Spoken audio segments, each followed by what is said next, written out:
Tapos ay titikman niya yan kung luto na yung karne, tsaka kung ayos ba yung timpla ng lasa ng kanyang niluto. Ayan ay pinatikim niya. Sana all ay tagatikim ng niluto ni nanay. Tapos tinakpan niya ulit yan. At nung medyo kumulo na, nilagyan niya ulit ng ginadgad na keso para daw mas malasa ang timplada at malinamnam. Oo nga naman, sarap talaga yung keso kapag siya ay kasahog sa mga niluluto natin. Ayan, minikos-mekos nga yan ni nanay. Tapos hanggang sa siya ay kumulo na, tignan natin kung anong magiging resulta ng kanyang masarap na menudo. Bukas na natin. Lagay na ang hotdog.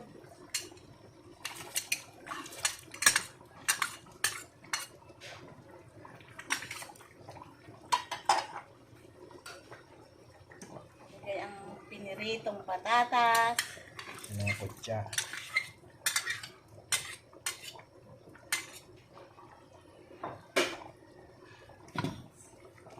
Haluin. Mekos-mekos.